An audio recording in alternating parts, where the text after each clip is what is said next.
Muy buena, muy buena. Muy No sé, interesante. ¿qué había? ¿Había música encima? Yo estaba hablando, yo terminé de hablar.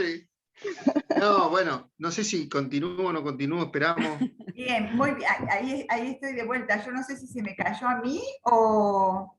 No, se terminó el tiempo, profe. bien. se acabaron los 40 minutos, 40 profe. minutos. Tiempo, profe. Estoy grabando, ¿verdad? Sí, Sí, Bien. Muy bien, Pablo. Oscar. Oscar, perdón. ¿Oscar Pablo? No. Oscar. Sí, Oscar, Pablo. Oscar. Muy bien, Oscar. Eugenia.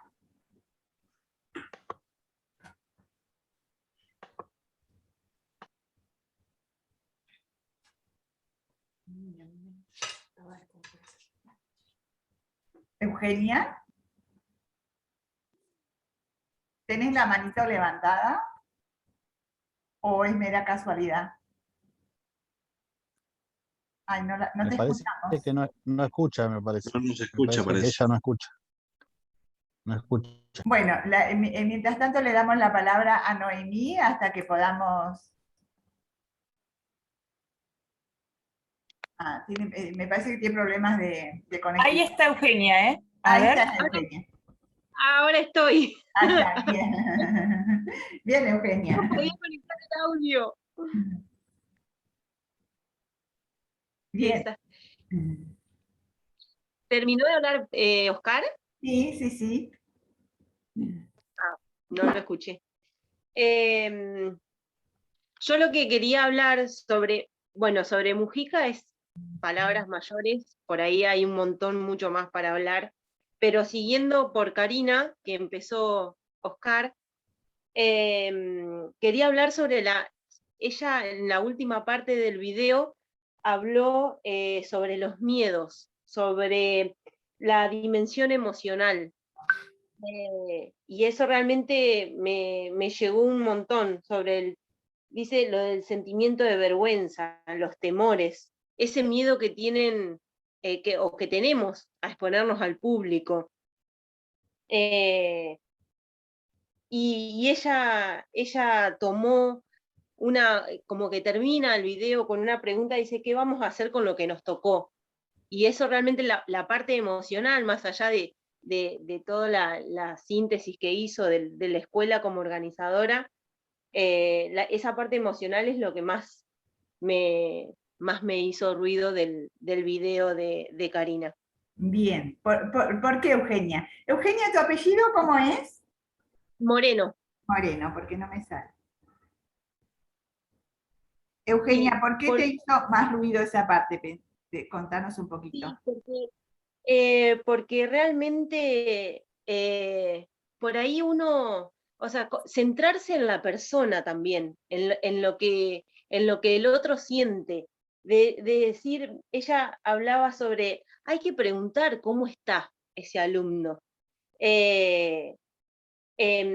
porque hablaba sobre el miedo a la exclusión, el miedo a la muerte, a la enfermedad, esto que sucede ahora. Si bien uno tiene a la muerte como un proceso natural, pero esto de que está sucediendo, de que como que se está poniendo más en el tapete eso, de que un día... Como que estamos viendo que la gente cercana se muere, o sea, no como probabilidad, sino como realidad, ¿no? Exactamente, es como que lo tenemos muy cercano a ese fantasma que uno por ahí, a ver, como que siente de que, bueno, el proceso natural, que cuando uno es llega más viejo, que bueno, que es probable, pero no, ahora, o sea, hoy estás y mañana no sabes si te vas a poder saludar con esa persona porque no sabes si vuelve, o sea, Claro. en este sentido de la pandemia, de que por ahí lo llevan al hospital y no vuelve. Entonces, esa sensación de tan cercana a la muerte, como que lleva a las personas a tener un miedo especial. Y hablaba sobre el acompañamiento de los profesores hacia los estudiantes. Y la parte emocional fue lo que más lo que más me Eso me llegó. parece sumamente importante, porque a veces uno da por sentado como que en todas las familias se tramitan las cuestiones de la misma forma. Y en realidad, seguramente, y más enfocándonos en esto que plantea Karina de los sectores más excluidos, es muy probable que estas cosas no se charlen, que no se tramiten en ningún lado.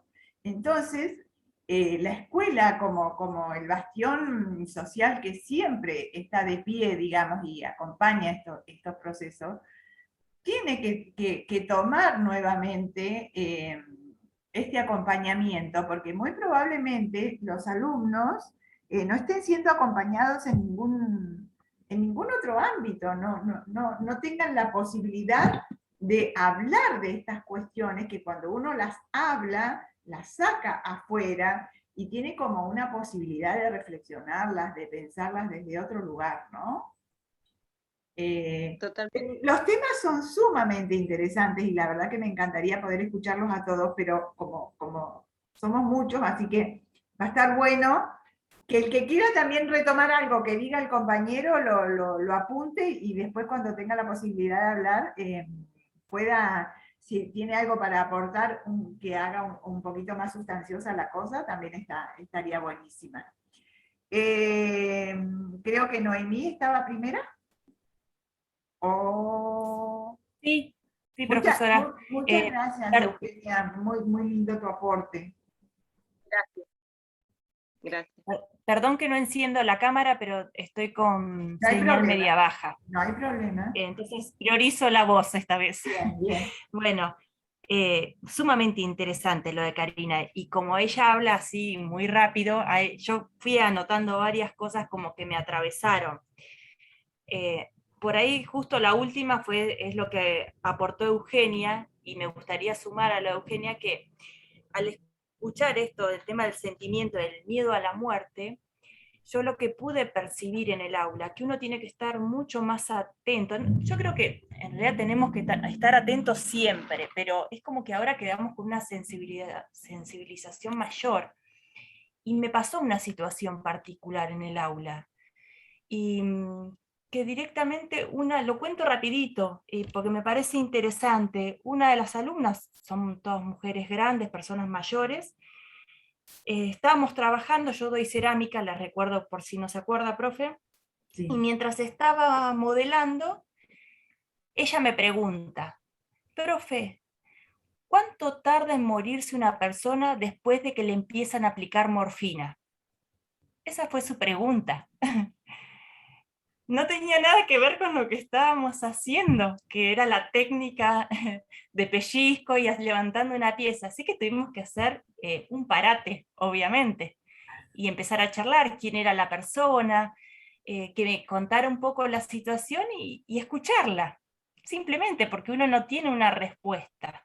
Es la verdad, no es médico, no, pero evidentemente la estaba atravesando una situación personal y que modificó el ambiente incluso de la clase, pero hizo falta hacer el paréntesis y dar prioridad a este momento. Claro, y que a lo mejor de pronto la respuesta podría ser importante, pero a lo mejor no era lo más importante, sino lo más importante era poder hablar de la situación, ¿no? Y entrar por algún lado, ¿o no? Exacto.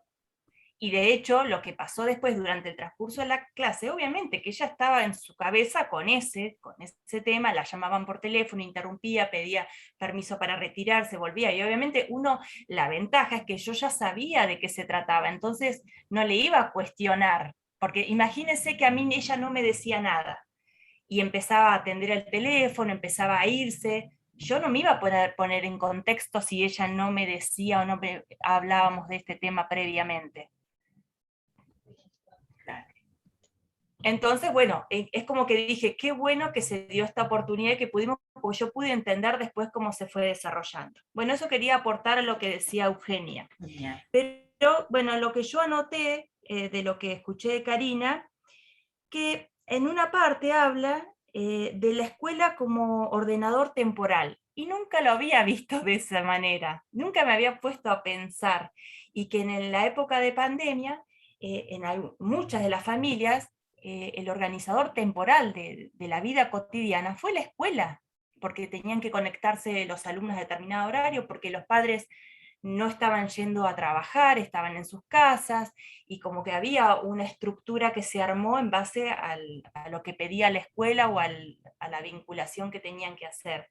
Eso me pareció muy interesante, de ver la escuela también el rol que ocupa en una familia.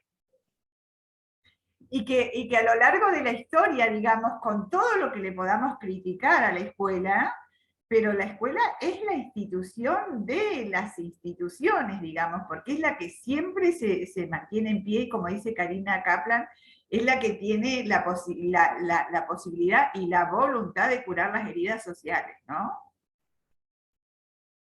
Tal cual. Así que ese era mi aporte, profe. Gracias. Muy bueno. Muchas gracias. ¿Quién estaba? ¿Montaño? ¿Florencia? ¿O Paulina? Sí, profe, del video algo que me llamó la atención sobre lo que hablaba Karina era el tema de la construcción de esta escuela, ¿sí? Donde hay factores externos que podemos decir que son como la bajada de línea, ¿no? Que es como esta misión, visión y los valores, que justo lo estamos viendo en otra materia, ¿bien? Pero lo que me llamó la atención es que hay un sociólogo que habla de la construcción interna de la escuela, que él lo menciona como la cultura organizacional, y me llamó la atención de que usted después en la consigna usara la palabra trama, porque él habla justamente de esto, de cómo esos valores se hacen o se va construyendo a partir de héroes y villanos en la recorrida de la escuela, ¿no? Y después estaba pensando en cómo amoldar eso para redactarlo después en el trabajo. Pero como, digamos esto, como factores externos y factores internos. Cómo se constituye la escuela desde cómo nos dicen que tiene que ser y cómo en realidad la escuela se va construyendo sola con sus propios valores. Y un poco, digamos, esto que venimos mirando, como la escuela de la modernidad, porque también quería retomar un poquito esto, cómo la escuela de la modernidad en realidad dejaba fuera todo lo que tuviera que ver con lo emocional. Y hubiera sido impensable, por ejemplo, en ese tiempo, abordar estas cuestiones, como ustedes señalaban, esto emocional, estos miedos, miedo a la muerte, esto que está atravesando la familia, cómo tomarlo como parte de lo que la escuela tiene que ayudar a tramitar en esa escuela de la modernidad que era rígida, que la prioridad estaba en lo racional, que todo lo emocional quedaba fuera, porque no era tarea de la escuela abordar cuestiones emocionales, sino que la escuela trabajaba básicamente con la racionalidad, había que enseñar a leer, a escribir, a hacer operaciones, y todo esto era visualizado un poco como una pérdida de tiempo, ¿no? Como cuestiones que no eran inherentes a la escuela. Ahí vamos viendo cómo esta escuela se va transformando y cómo va haciendo lugar a estas cuestiones, que en muchos casos se ha hecho, podemos decir, no, bueno, pero la escuela siempre hay quienes han trabajado en esta línea, sí, es cierto, pero hablando en términos generales, digamos, la escuela moderna, estricta que hemos visto, esa del guardapolvo blanco, del pelo corto de cada uno en su banco y demás, esa escuela así como pura, digamos, no hacía lugar a estas cuestiones. Entonces está muy bueno irlo viendo. Bueno, Paulina. Sí, profe, por ahí también aportar un poco con lo que decía Noemí recién, ¿no? Que traía, que fue lo que a mí más me gustó, digamos, de los temas sobresalientes, esta escuela como ordenador de la sociedad, un regulador, porque si nos ponemos a pensar verdaderamente, la escuela regula todo, desde los trabajos, las vacaciones, todo se hace en torno a los tiempos de la escuela. Entonces, qué importante es dentro de una sociedad esta escuela y que funcione esta escuela, ¿no? Porque en base a eso está toda la familia organizada, entonces no es solamente la familia en sí, sino también una sociedad. Y hablando de esto de curar, de la escuela como sanadora, como curadora de esta sociedad, que a nosotros nos toca a los adultos, pero también tenemos niños, y escuchaba hoy una compañera que trabaja en un jardín de infantes y me decía que tiene un espacio ahora en la presencialidad para que los niños se incorporen y empiecen a meterse dentro de lo que es el aula, ¿no? Entonces ella contaba que los nenes ahí participan y había uno de los nenes que dice, le preguntaron cómo le había ido y dice que bien, que ayer su papá y su mamá se habían peleado y él había estado triste. Entonces me puse a pensar y digo, miércoles, ¿en qué momento podría haber ese niño haber expresado eso dentro de lo que fue la pandemia, ¿no? Porque digo, las seños en ese momento le dieron ese espacio para que ese nene pueda hacer ese malestar, pueda haber expresado ese malestar que tanto lo pesaba, ¿no? Y Que tanto lo generar como tenía un ahí como... espacio de intimidad, ¿no? Donde lo Claro, habilite a él a poder decir. Eso porque las totalmente. señas son chusmas, profe. Las señas están cada vez más chusmas. Ujú, Muy cierto. exactamente. Bueno, Mario, no, no, no, no. Exactamente, entonces me quedaba con eso, ¿no? Lo de antes de la pandemia, lo que sucedía, lo que nos sucedía con nuestros propios estudiantes.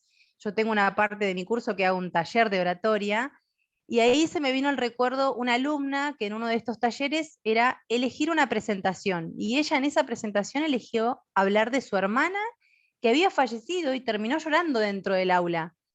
Entonces, fue como, wow, no lo había visto desde ese lugar, digamos. Ahora verlo desde este lugar, ¿no? Como la escuela curadora digo, entré como en reflexión y digo, qué importante que son esos espacios que le damos a los estudiantes para tener esa contención o tal vez para poder hablar. Totalmente, Eso. totalmente. Bien, Gracias. Gabriela, Hola, ¿sería Gabriela o estaba estoy. ¿Estabas tú, Dani? Sí. Bueno, dale, No, que habla. justo lo que pasa es que también quería engancharlo con lo que dijo Paulina, porque a mí me llamó la atención la parte, bueno, lo que dijeron la reguladora también, como fuerte, pero la parte de la dimensión emocional, que esto que dijo Paulina, y yo en realidad, ya lo mencionaron, que habla del miedo, ¿no? Pero también pensando un poco en los chicos y chicas de primaria y eso, este miedo, bueno, que lo teníamos los adultos también, digamos, al COVID, a lo desconocido, a todo lo que pasó, a estar en la casa, pero también, bueno, y lamentablemente, bueno, en San Martín hubieron como unos episodios feos con estudiantes, no sé, en las otras ciudades. Entonces también esto de la escuela, de la vuelta a la escuela, y de que esos chicos tuvieran esa, porque a ver, las familias contuvimos, obviamente, pero hay una parte, a mí personalmente con mi hijo, hay una parte muy grande que hace la escuela. Y todos sabemos también que en la escuela los chicos y las chicas escuchan mucho a las maestras. Entonces yo, por más que le cuente, le diga y lo contenga, él también necesita a otras personas que les diga que todo va a estar bien, que no pasa nada. Y la escuela es un poco de seguridad y un poco de, bueno, es vida normal. Si vuelvo a la escuela, vuelvo a la normalidad y tengo cierta seguridad, ¿no? Entonces también trabajar ese sentimiento de miedo que ya pasa y que tengo la seño, y si está la seño está todo bien. Me pasó por ahí porque lo viví como madre. Bien, bien, bien. Perdón, hay sirenas, no sé. Gracias, Dani. Sí, ahora no sé si estaba Gabriela o Elena. Elena, me parece. Sí. No, creo que estaba yo. Bien, claro.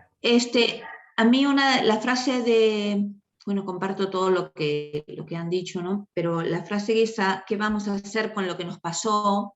Me hizo contactar con esto de ser protagonistas de un momento. Y de un momento doloroso, angustiante, impactante, desbordado, muy, muy, muy intenso.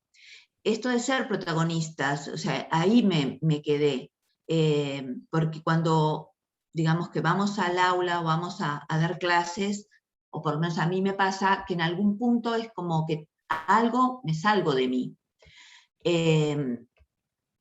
pero esto de hablar, ¿qué vamos a hacer con lo que nos pasó? Como si viniera después, y viene después en general, porque hay un tiempo más como de descanso. Pero pensaba en esto de que justamente somos nosotros los protagonistas, y me quedé pensando en qué estoy haciendo yo con esto. No para dentro de después, hoy. Eso me quedó la frase. ¿Qué vamos a hacer con lo que nos pasó? O lo que nos tocó. Bien. Sí, sí. Bueno, y ahí, como para ir pensando cómo vamos a ir, tramitando esto junto a nuestros estudiantes, ¿no? ¿Cómo vamos a abrir estos escenarios para poder decir, ¿no? Para poder compartir? Sí, quizás abrir los espacios nada más, pero digamos que de alguna manera nosotros como docentes, o a mí me pasó con esa frase, cómo lo gestiono, cómo lo genero, o cómo estoy despierta a eso que va a suceder, está Que sucediendo. no es una cuestión menor, ¿no? Reparar en que, wow, hay que pararse y decir, ¿qué voy a hacer con esto? Y no vamos a hacer como que no pasó nada, volvimos y ya está todo bien, ¿no? Exacto. Porque a veces parecen cosas naturales, pero la verdad que de natural no tiene nada. Bien. Elena, muchas gracias. Bueno, yo de todo lo que anoté, muchas cosas ya las dijeron y estoy como de acuerdo con eso. También el mismo sentimiento que Dani, que ya más contenta porque mi hijo volvió a la escuela. El otro día me dijo seño 2 veces y eso me encantó porque dije, bueno, se olvida que está conmigo, cree que está en la escuela, está afianzado con su seño, entonces es parte, me parece, ¿no?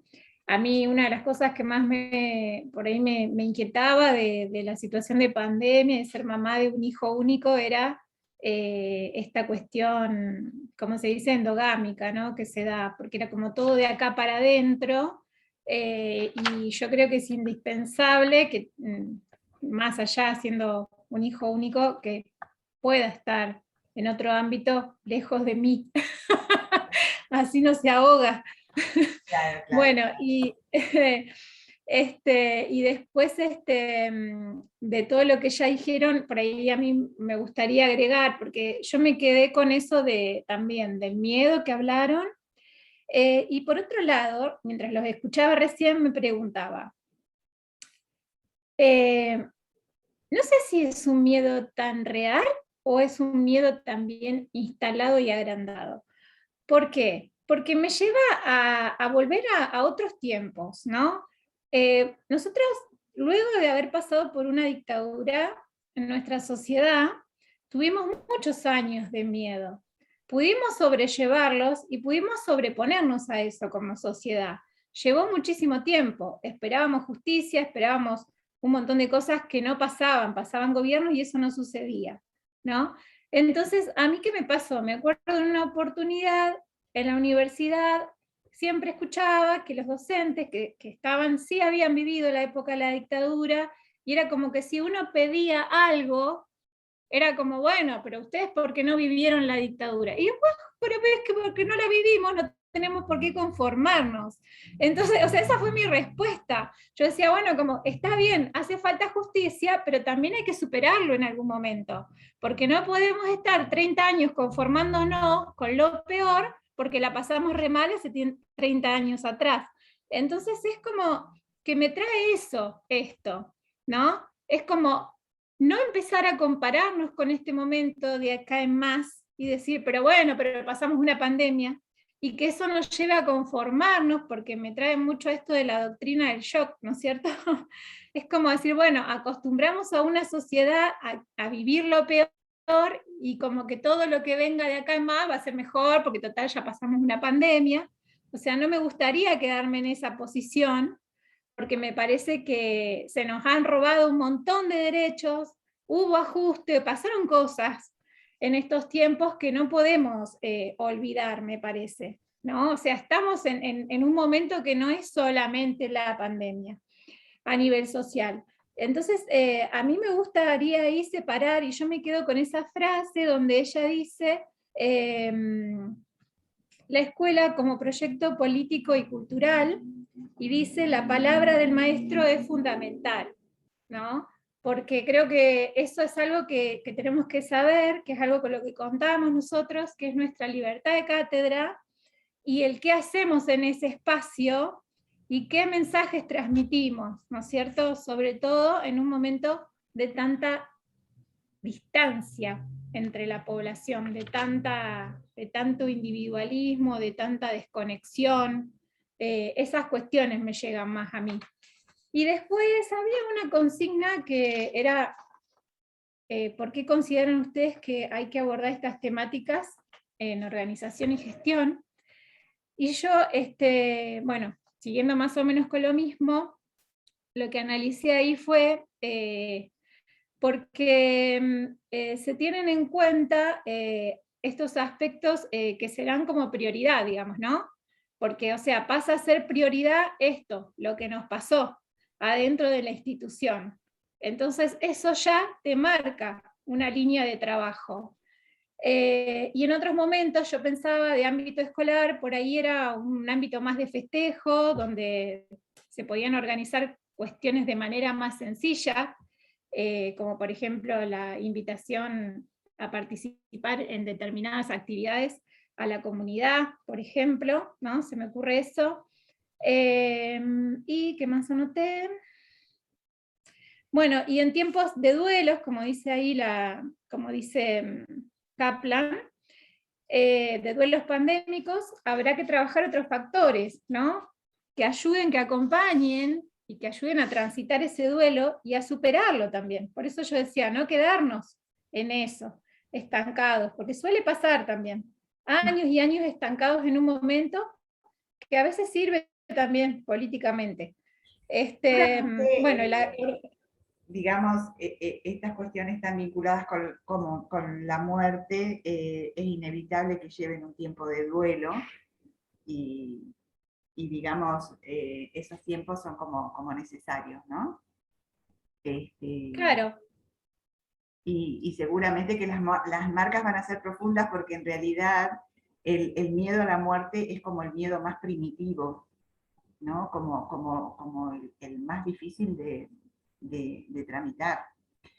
Y que también es absolutamente subjetivo, cada uno lo vive en función de cómo le fue en esta situación, ¿no? Entonces ahí también poder mirar que claro, no, y yo las pensaba, cuestiones las vivimos todas muy diferentes, sí. claro, y que bueno, eso, la organización y la gestión institucional se ve atravesada, digamos, por eso, justamente porque no es la misma libertad de acción, aunque se haya vuelto a la presencialidad, digamos, ¿no? Yo pensaba esto de que no hay un vínculo directo. Por ejemplo, yo llevo a mi hijo y lo dejo tal paquetito ahí en la puerta, no puede salir la señora a hablar conmigo, yo no puedo entrar. El otro día la señora salió a hablar con un papá y la retaron. A mi hijo se le dice que no puede compartir.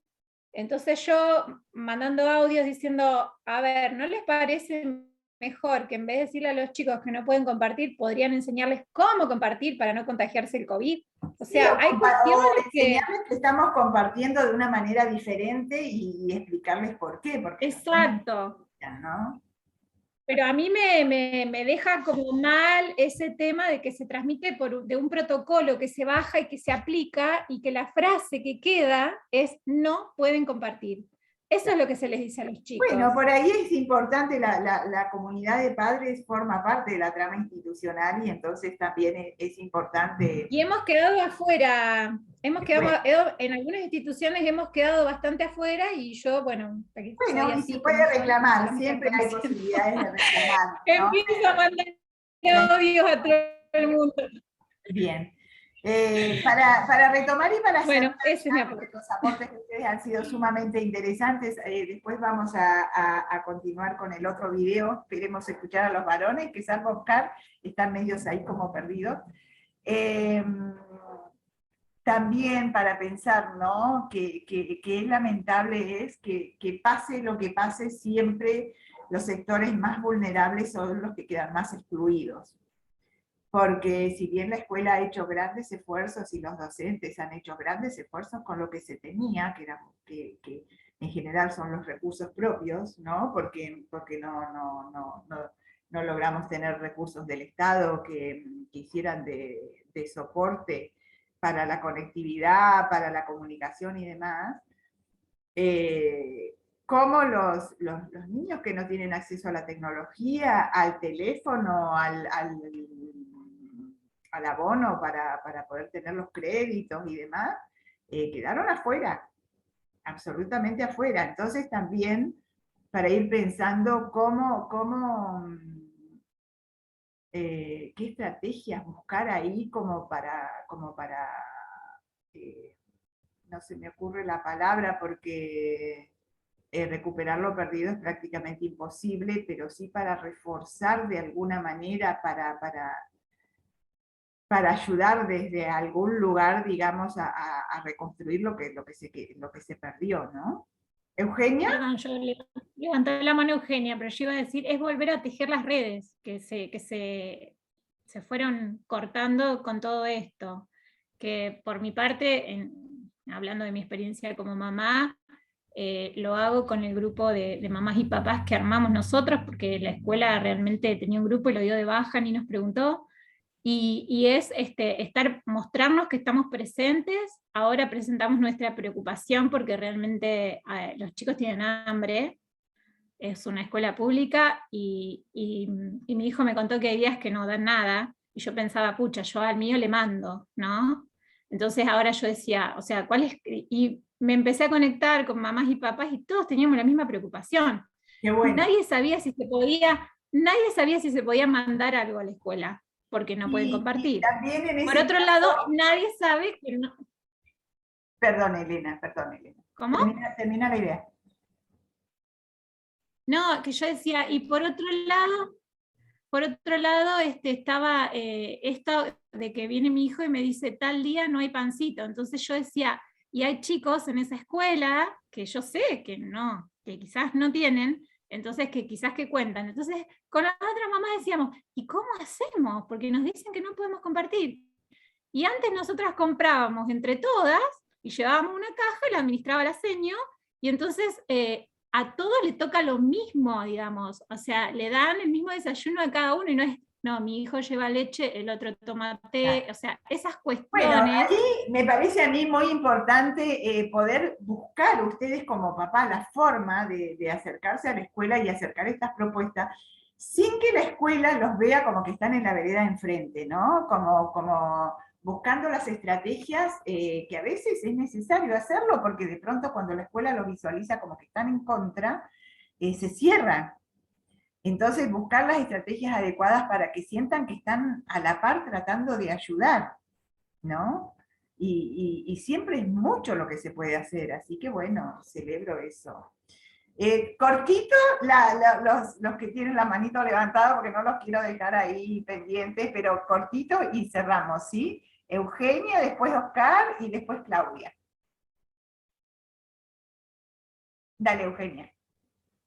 Sí, no, en mi caso solamente para aclarar, porque justo cuando estaba con todo esto del video de Karina y demás, escuché en la radio y me vino ahora a la memoria cuando usted, profesora, nombró el hecho de cómo hacían aquellas personas de que no tenían internet, por los datos y demás. Entonces escuché la anécdota, la quiero contar breve, de un profesor en un pueblito de 500 habitantes, donde 18 de sus 45 alumnos no tenían internet, acceso a internet.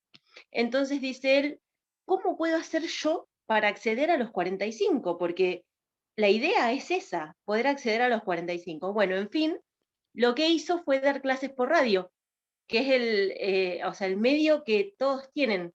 Entonces tomaba horas de radio y les daba a los chicos, y los chicos tenían clase por radio y todos podían acceder. Y me pareció una linda anécdota para compartir. Claro, siempre, nada más, digamos, eso. cómo la imaginación y la creatividad puede de pronto sacar cosas inimaginables, ¿no? Oscar. Sí. Una cosita cortita, digo, para aportar.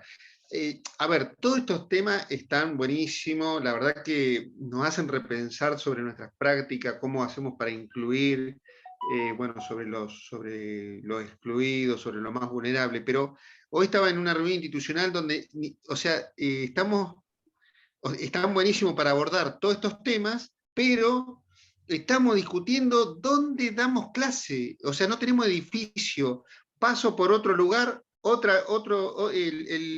el CIAR sin edificio, el CFP sin edificio, hoy justo pasé, vi un cartel de otra del CEF sin edificio. Entonces, para nosotros, digo, que somos protagonistas también de cambiar la realidad de nuestros alumnos y de nuestro contexto, que ni siquiera tenemos lugar nosotros y nada. Digo, está bueno para charlar estos temas en las reuniones institucionales, para ver cómo abordamos la problemática, pero ni siquiera tenemos edificio, estoy haciendo catarsis, ahí estaba escuchando gente que no tiene gas, que están cortadas las escuelas. Recién cuando entramos a las 6 de la tarde estaban comentando eso. Nada, digo, pienso que lo que podríamos estar haciendo, estamos discutiendo otros temas que nos sacan de foco, nada más. Bueno, se me ocurre, ¿no? Porque también la idea es esta, ¿no? Pensar qué podemos imaginar. Y de pronto, si hay 3 o 4 instituciones peleando por un edificio, bueno, por ahí buscar la forma de unirse, ¿no? Y a lo mejor hacer un reclamo más fuerte, como idea simplemente. Claudia. Sí, profe. Yo quería aportar de todo un poquito, porque mis compañeros comentan algo y yo quiero aportar, y bueno, es como que están todas las ideas así, uno quiere siempre aportar algo. Pero voy a volver al video, y a mí me gustó la teoría número 3, Miseria del Mundo, donde habla sobre el sufrimiento social. La comunidad educativa ayuda a curar las heridas, y tenemos que estar preparados para eso, porque nosotros somos el soporte, digamos, de los estudiantes, y los profesores, nosotros, cuando tenemos una pérdida, o hemos atravesado por esta pandemia, y hemos perdido algún familiar, nosotros, o sea, somos los pilares, y los pilares nuestros, o sea, tenemos que estar preparados psicológicamente con todo, digamos, ¿no? Y con respecto a lo que decía Elena también, el tema de las escuelas